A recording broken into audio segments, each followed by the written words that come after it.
Hi, my name is Carma, and I am a mental health counselor. And I primarily work with people who have experienced trauma.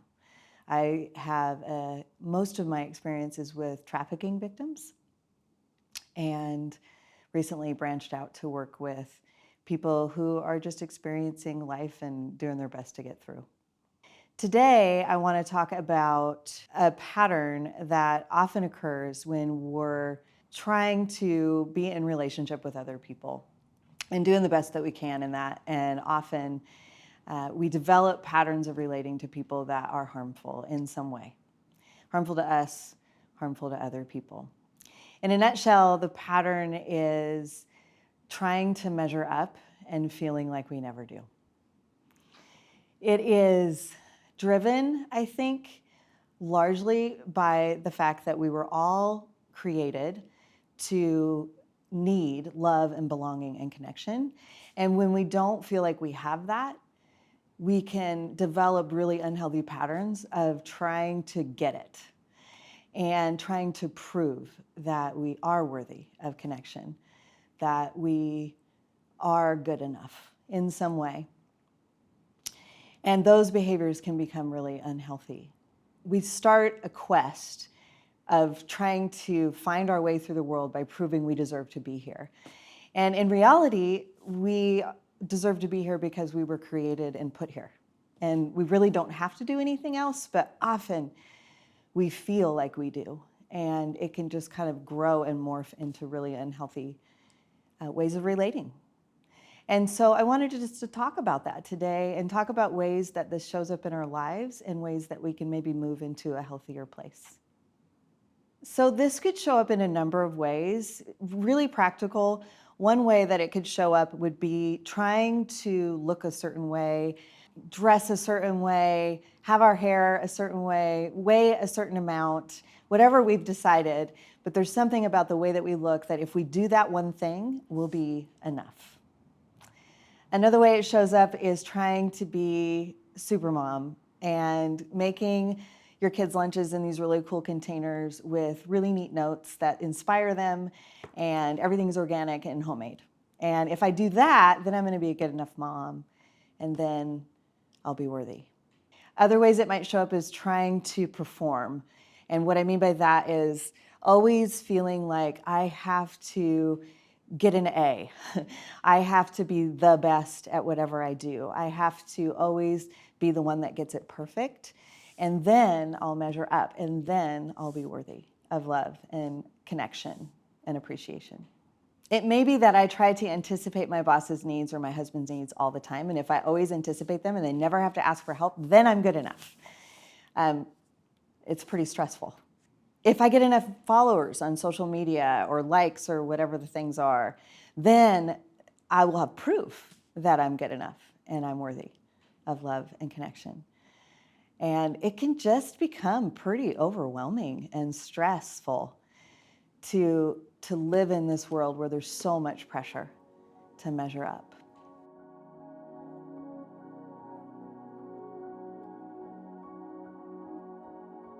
Specifically, there are a number of causes that could lead to someone feeling this way. And it's a little bit difficult without having each person in front of me and us having a conversation about your life to know exactly what it is that's driving you. But I think there are a couple kind of broad strokes that can be really helpful to talk about because it gives us some direction in terms of what might be motivating it. One thing that could cause this would be challenges in your family of origin. Now, that's kind of a broad statement because this could look a number of ways. So one way could be your family is organized around dysfunction in some way, whether there was a person who was mentally ill or chronically physically ill or needed extra help for some reason, or if a person was maybe addicted to substances, then often the family will organize around that, and people sort of take on a role and decide that, okay, I have to be the one that's always doing the right thing or doesn't cause any problems or always gets the A. And we become the people that have to earn the attention or not cause problems in reaction to what's happening in our family. And that can we set patterns of how we relate to the world really, really, really early on. It could be that we don't feel super secure in our relationships, and so then that causes us to feel from very early on that I have to prove my worth. Sometimes it's not dramatic dysfunction. Sometimes it's something as simple as not having a lot of boundaries and not learning what boundaries are. And so then we don't kind of know where we end and other people begin, because maybe we just didn't have a lot of rules in our home. And it was really freewheeling and fun as a kid, but then as an adult, we kind of don't know how to do life with other people because we weren't taught those where I end and you begin kind of things. So family of origin is a big one, and it can look a lot of different ways for a lot of different people. Another one that's important to mention is trauma. And when I talk about trauma in this context, I'm kind of talking about big T trauma. So the kinds of trauma where when you look back at your life, there's a before and after. So this could be something that's not personal. It could be something like 9/11 or the global trauma of COVID-19 in 2020. Or it could be something much more personal. So it could be abuse that you've endured. Maybe you were in a really harmful, broken, abusive relationship. And so your life kind of has a before and after. It could be some sort of assault. The end result of the trauma is that you see the world as no longer safe. So the world isn't safe, people can't be trusted, and I don't really trust myself to stay safe either. So then things become a little bit shaky. And my relationships are then kind of lived through this lens of I don't feel safe or secure. And so I have to be good enough and get everything right so that I stay safe. So it's really sort of about mitigating damage, and it's motivated by fear. It's very, very normal to develop survival skills out of that kind of experience. Those survival skills help you make it through that difficult time, and they're really important. We need to thank them for keeping us alive and getting us to the place we are now. But when things settle, surviving isn't living. And so we need to move into behaviors that enable us to live and live free. The final thing in terms of broad stroke causes for this kind of behavior would be cultural pressure. And I think this touches all of us, especially as women. As women, we're often told that we can do anything, which is beautiful and amazing. We fought hard to get there. However, we're also, actually, it's probably more like you should do everything.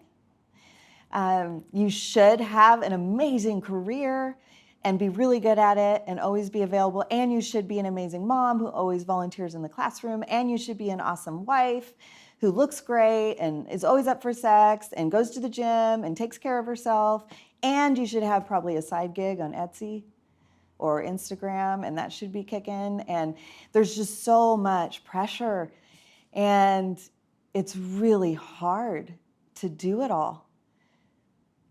And that can lead to really unhealthy behaviors in terms of how we relate to other people. And it leaves us stressed out and overburdened and anxious and exhausted all the time. And constantly believing this little voice in our head that tells us we're not measuring up and we're not good enough and we have to try harder.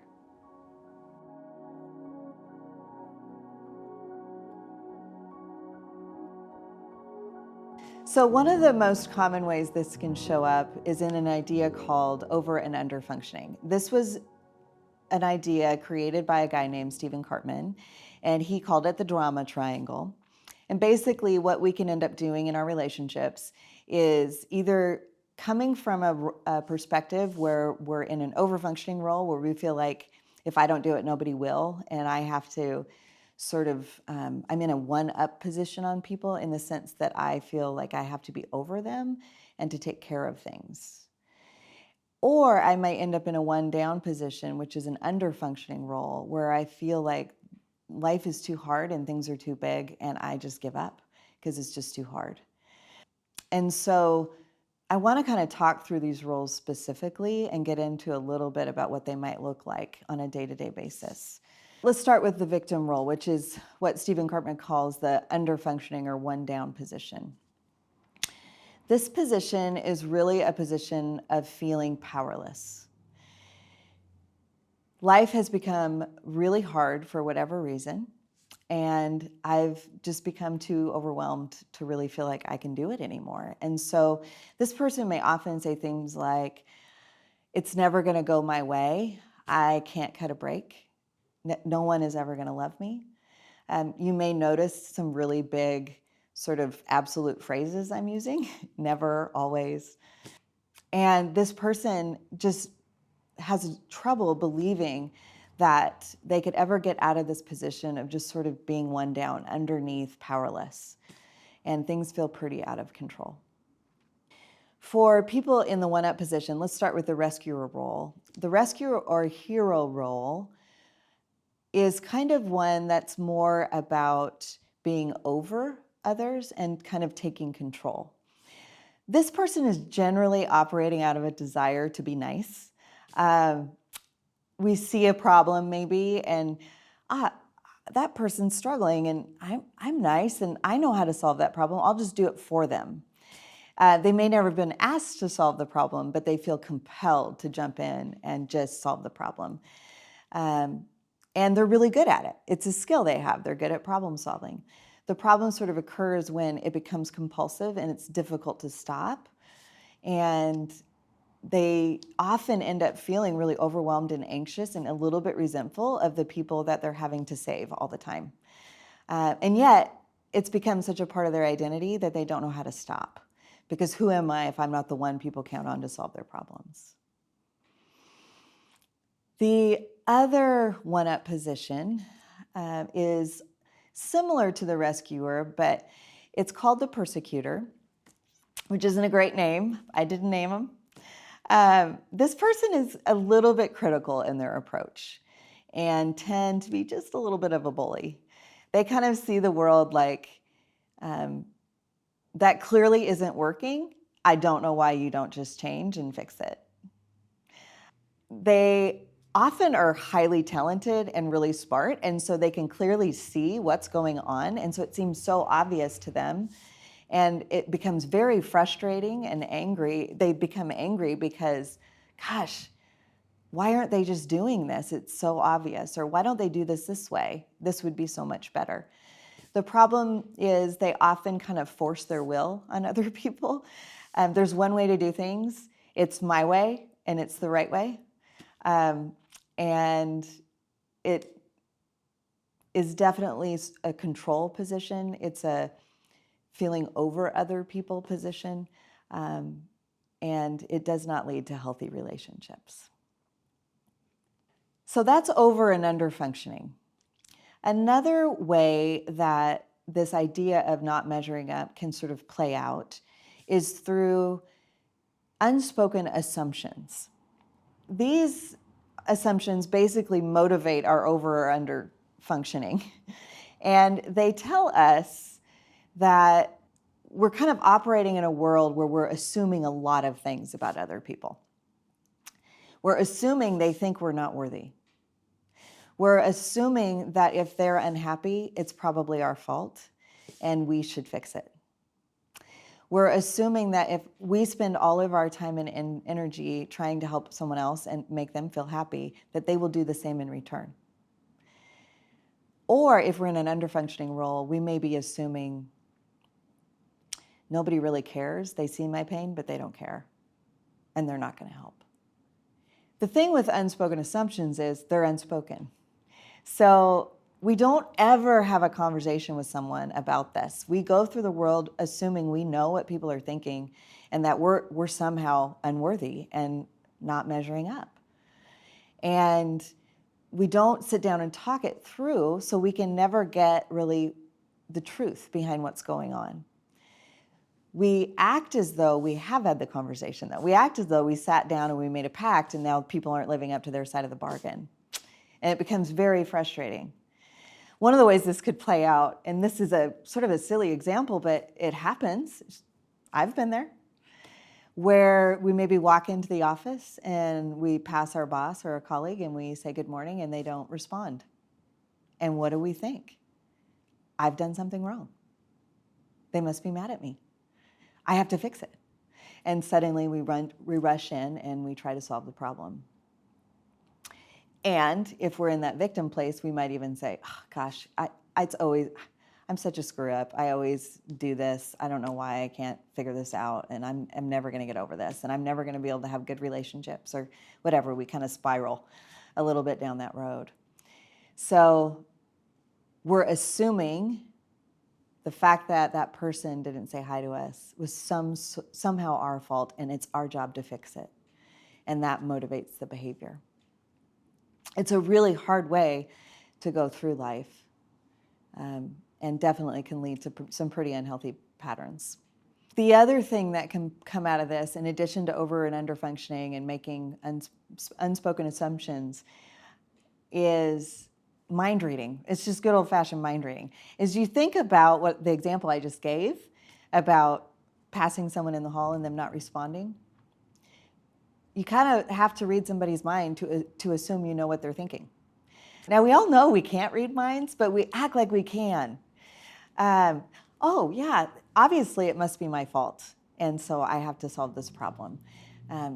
We have these moments where we just sort of assume that we can tell what's going on in that other person's mind. We can tell what the problem is before it even happens. Some people feel really motivated to anticipate the needs of others, but to anticipate others' needs, you have to be able to read their minds, really. Or to get it right before it ever goes wrong, you have to know what's considered wrong. It just becomes really difficult to do that. And it can drive all kinds of behaviors that are really pretty unhealthy. So when we're mind reading, often what we're really doing is we're reading body language, and then we're writing stories about what the body language means. So I may see something in you that tells me that you're troubled, because we're pretty good at reading that. Maybe you're downcast, maybe your posture isn't quite what it normally is. And so I can see that something's wrong. Instead of asking, though, I jump into mind reading and I decide what's wrong so that I can run ahead and fix it. The truth is, we really don't know what's going on with someone unless we ask. We absolutely can tell that something's going on. But unless we ask them with just a simple, hey, you don't really seem yourself. Are you all right? Everything okay? You know, something really simple. We're filling in stories. And we write stories because we get a little dopamine kick for it anyway. It's fun to know what's going on in the world. And then we jump in, and if we're in this over-functioning world, this world where I'm not enough, then I want to solve it as quickly as I can to prove I am enough. And that can lead to a lot of wasted energy because we're spending time on problems that may or may not exist. At the end of the day, the person that you passed who seemed troubled in some way maybe just needed someone to care with a simple, hey, are you all right? They may not tell you the answer, but just the fact that you cared might be enough. But if you run off with mind reading, telling stories, and then fixing problems that may or may not exist, that's a lot of time spent on that you maybe could have spent doing something else. I don't know, reading a book or something.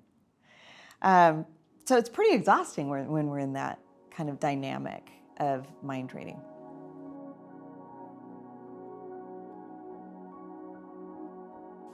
So we've talked a lot about what the patterns are. I think it's helpful to think, okay, so what do I do about it? How do I step out of this? I want to start with the drama triangle because we really do need to just step out of it. The drama triangle kind of results in either me putting myself over somebody or me putting myself under somebody. What we want is equality, right? We all want equality, where we just kind of function in a world where people are personally responsible. Before we get into specifically how to step out of the drama triangle, it's important to think about where you spend the most of your time. So Often with the drumming triangle, there is a starting gate concept where this is sort of the place where you go when you're not thinking about it, when you're stressed out, when you're tired, when something else is going on in your life. This is the role that you slip in the most. We tend to move between the roles in the drama triangle. All of us may shift roles quite a bit, but usually we have our sweet spot. One way to think about this is you may feel like a rescuer in some area of your life or the most of your life, maybe at home or at work, but then there might be one area of your life where you feel more like a victim. What's interesting about the drama triangle is that if we find ourselves in one-up positions a lot, eventually we all end up in the one-down position. Because I am spending all this time and effort trying to care for others in this one-up position, and eventually I feel victimized by the people I'm trying to help because they're not doing what I'm asking them to do, or they're not participating well, or they're not thanking me for all this effort I'm putting in. And I still don't feel like I measure up. And so at some point I end up feeling one down. So I'd like to take a moment and just give you a chance to sort of think through where you might be in terms of a starting gate. Where's the role that you go to most often? So to do that, to kind of help with that, it might be good to just sort of sit up in your chair a little bit and press your back against your chair and roll your shoulders back. Lift your chin just a little. Take a couple deep breaths.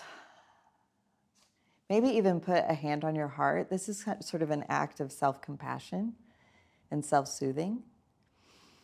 Because these conversations can be difficult. It can be hard to look in the mirror this way. And so take a couple deep breaths and ask yourself, where do you fit? Are you often frustrated, exhausted, anxious, overwhelmed, trying to take care of others all the time, wondering who's taking care of you? If so, you may be in a one-up position. If you feel sort of helpless, powerless, overwhelmed, and exhausted, you might be in a one-down position. Maybe take a minute to jot down in your journal where you find yourself and any other thoughts or feelings that came up. Journaling can be a really helpful way of processing. A lot of what we're dealing with here is control that has gotten a little bit out of whack. If we're overfunctioning, we're probably on the far end of the spectrum where we're trying to control everything and everyone. What's ironic about this, though, is I'm spending all my time on controlling everything around me and everyone around me. I'm probably not taking care of myself. So I'm under-functioning personally while I care for everybody else and overfunction there. And so we find ourselves on opposite sides of the spectrum of control. The truth is, as Americans or people in the West, we have a certain amount of control, but it is limited. We're probably like 20%. We probably have control over 20% of the things that we're trying to control. And so let's call that personal responsibility. Like there are things that we are personally responsible for that we are supposed to control. And that's our sweet spot. And if we can live in that place and let others live in that place in their life, then we're setting up healthy relationship dynamics. Then we're all sort of functioning from that healthy place. We're not creating dependence. We're actually creating a world where people can live into their potential while we live into ours. The only people that we sort of get a pass on in terms of like being overly responsible is our children, right? Little children particularly. We know that my little 3-year-old niece, if I don't tell her to stay on the grass, she's going to end up in danger. And she doesn't really get an option there. But if I say that to my 12-year-old niece and I treat her like a 3-year-old, that's going to bring other problems. That's me overfunctioning, right? So our children learn how to grow in independence and healthy relationships when we let them learn and fail and try things, fail in an acceptable way. And so control is tricky, and control is a big piece of this.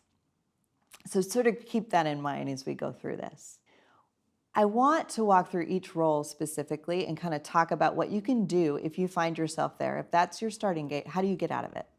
So let's start with the victim role, the one down role. I mentioned earlier, a lot of times people in this position use really big terms that are sort of absolute and a bit catastrophizing. So this will never work out. No one will ever love me. I will never be where I want to be. I will never be loved. If we catch ourselves using those big terms, I really encourage you to challenge it. 100% of the time? Is that true 100% of the time? Is there no one that ever helps you? Ever? Just kind of challenge it. And you may even invite a trusted friend in on this. If they catch you doing it, they can kind of push back a little bit. Because it's really likely that is not 100% of the time. It's just right now it feels that way, right? So we need to challenge what our words matter. What we say to ourselves matter. And if we are constantly telling ourselves that, we're going to believe it. So the first thing is to challenge that. The next thing is to add we really want to become survivors. And so we want to add some practices into our life that help us become survivors. One example of that might be to do a gratitude list every day. To think through the day and think about not only what you're grateful for, but also maybe what you're proud of, what you accomplished that day, what you were able to do. Instead of focusing on what didn't work, let's focus on what did work. I think it's good to become a bit of a problem solver, to think like a problem solver and ask yourself, what can you do in this situation? What is within your control? And who could you ask for help?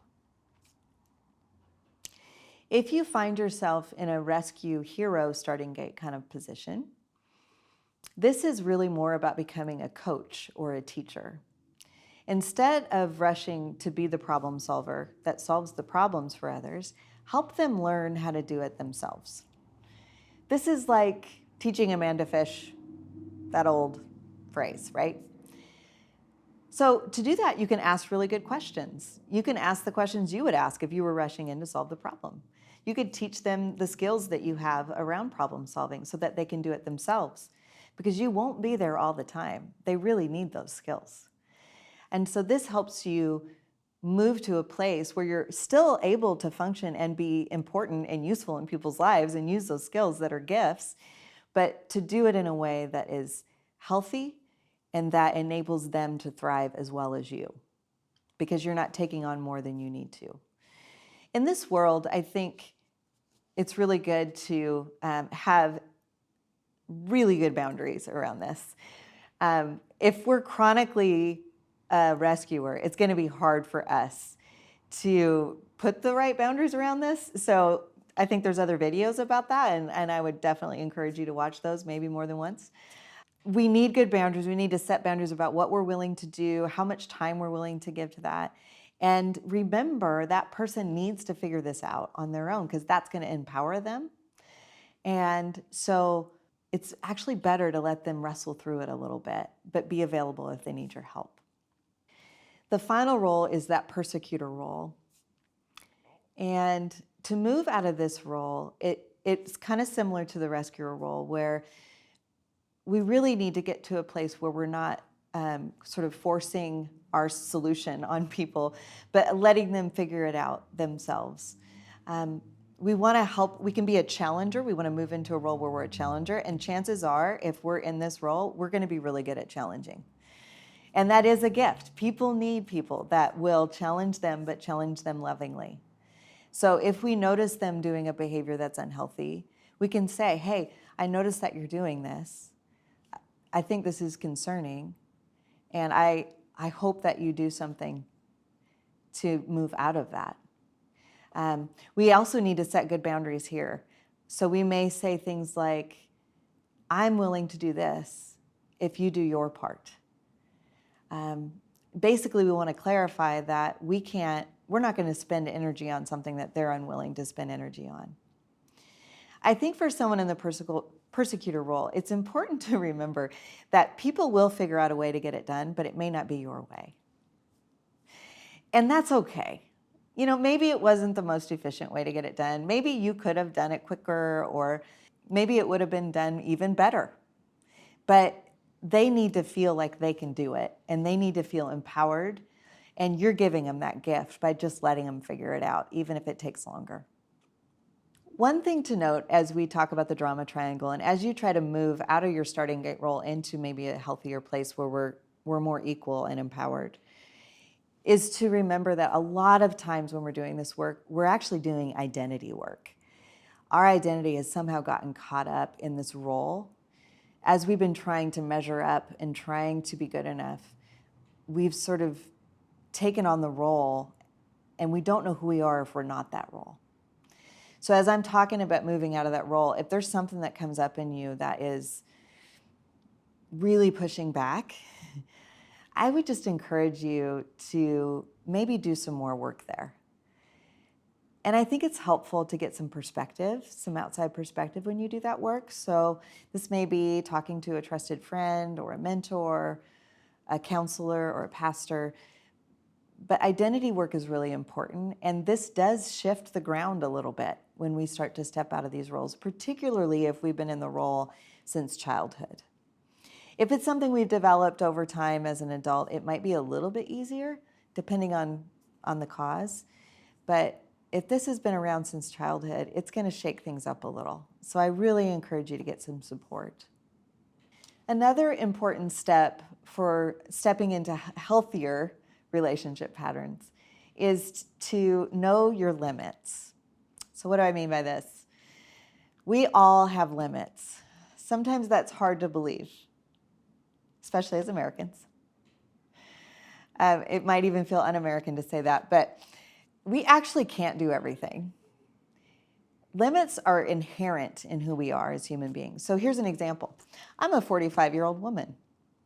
And no matter how many beauty creams I put on my face, I can't change that fact. And my body tells me that I'm a 45-year-old woman. Things are changing. And that's just a limit that I have to live within. I don't have the energy I had 20 years ago. And I need to live within that limit and accept it for what it is. I have intellectual limits. I am never going to be a rocket scientist. I can barely do multiplication.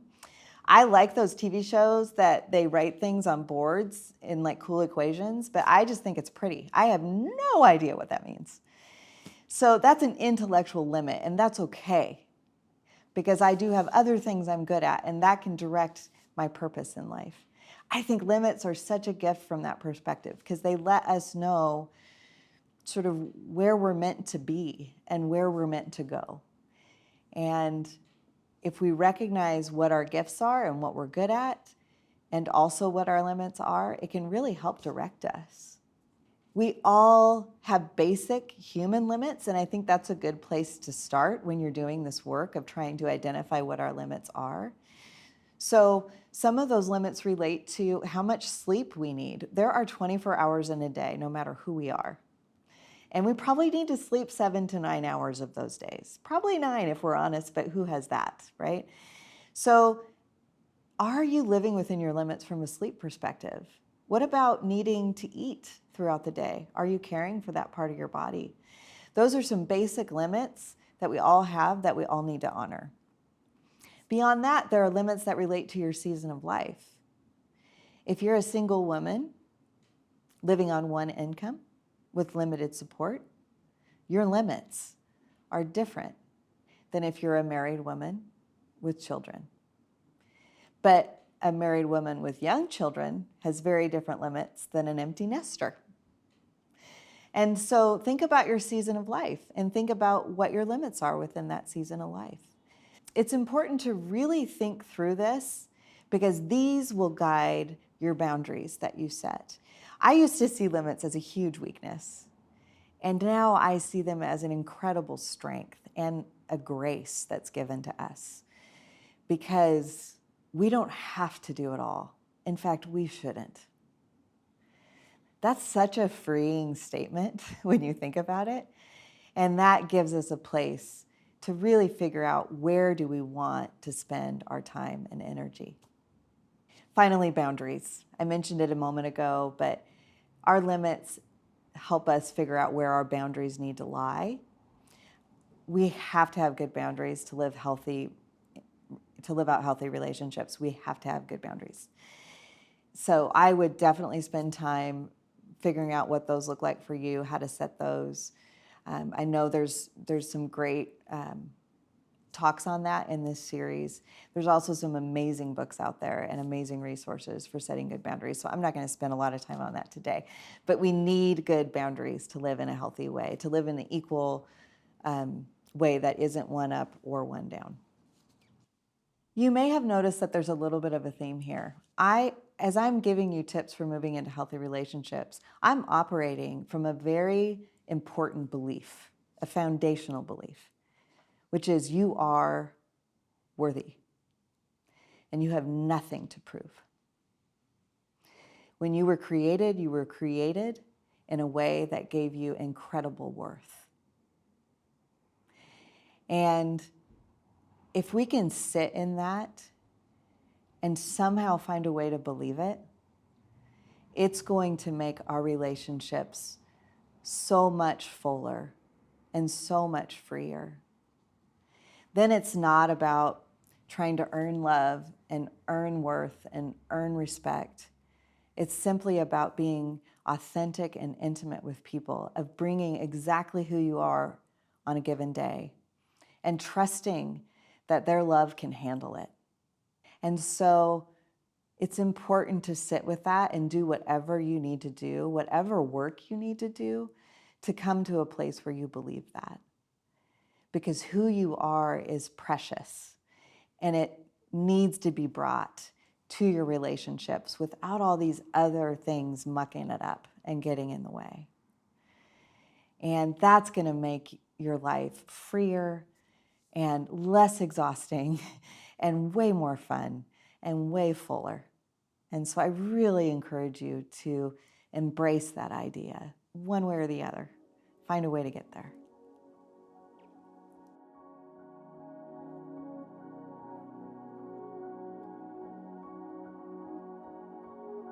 When we're living in these patterns, sometimes for our whole lives, it's very difficult to break the pattern. And I think sometimes we need a little bit of help. We need tools that help us shift from our habit and the way that we have been functioning to a new way. And there is a tool that comes from dialectical behavioral therapy that I think is so helpful for shifting patterns in our life, old patterns to new patterns. And it's called the wise mind. The wise mind is a concept that basically says we all have an emotion mind. And our emotion mind is where we feel. We feel things big. We feel it's sort of our instinct, it's what guides us. And emotions are really important. But as we all know, if we live completely governed by our emotions, it can be a little bit chaotic. Emotions tend to shift quite a bit. They change very quickly. They're often reactionary because they're designed to keep us safe and alive in the world. And so we often kind of just get bounced around when we're living from a purely emotional place. I always think of it as like a soccer ball. We're the ball in this scenario, and we just get kicked around by everyone else on the field. And so living from a purely emotional place is a really hard place to be. On the other side, we have a reason mind. And the reason mind is really interested in facts and logic, right? It's a little bit robotic. It's a little bit like, I don't know, a Siri or an Alexa. And if we purely live out of that place, that's really not a great way to build relationship either. Because, yeah, it can be really stiff and kind of cold. What we need is a beautiful mixture of both, right? Where we come into the middle and we use our emotion and our reason to find the best way through. And that is the wise mind. That's the place where we want to be. So there's a few tips and tricks for getting into wise mind. Obviously, we'd all like to be wise all the time. And reality is, we're just not. No one is. So how do we get there? Well, let me give you an example that might help demonstrate this. Let's pretend you're in a meeting with your boss or some other important person in your life. And you're working through some problems and they say something that just completely makes you feel devalued. It's an offhand comment, but it just tears you down. And you have a big emotional reaction to this. How could you not, right? So whatever that reaction is, it could be any number of things. Maybe you feel overwhelmed, you want to cry, or you get angry, whatever it is, you have an emotional reaction. If we want to move into wise mind, we're in emotion mind right now. So one of the ways to do that is we have to engage our reason mind to move into a place where they're both working. So what can be helpful is to observe first what's going on. So the way that we do this is we just pay attention. Often when we're in emotion mind, our instincts take over and we kind of stop paying attention. And so it can be helpful to just notice the room, notice what's going on with your boss or the other person in the room, notice yourself. What are you feeling? I'm a little sick to my stomach. I'm a little short of breath, right? Just notice it and then describe it. Describe it to yourself. You don't have to describe it to anyone else, but you can just run through, wow, I feel like my eyes are going to water with salty tears. Oh, I feel sick to my stomach. Oh, I'm shaking all of a sudden and I'm really angry. And my boss looks really distracted, like she doesn't even realize what she just said. So you observe and then you describe. And then the key part of wise mind is you participate. If we're functioning in a way where we're not in wise mind, we want to get out of the situation as quickly as possible and we want to keep the peace. And that is an emotional reaction. So we might just pretend that the statement was never made. We might just jump into over-functioning mode where we're just like, oh, yeah, I'll just solve this problem because I'm assuming that you're mad at me and that you think I'm worthless, and so I have to go figure out a way to get through this. So we may start operating in that really unhealthy place. The first thing as we're observing and we're describing what's going on is we have to move into our participatory stance. We want to lean in. Now, this takes some work to learn how to do. So you may find, if you're in this charged emotional moment, that the only way to participate is to first take a break.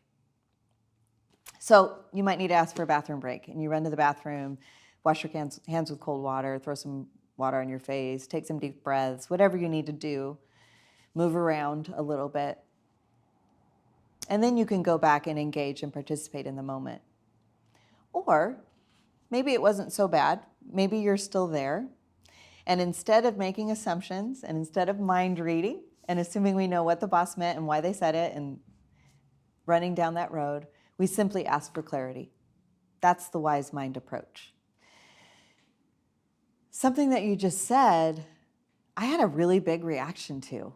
Could you clarify that? Can we return to that comment you just made? Help me understand what you mean. That would be a way to participate in the moment. It's also a way to participate in the moment from a non-judgmental stance. I'm not assuming that my boss is a horrible person and meant to devalue me.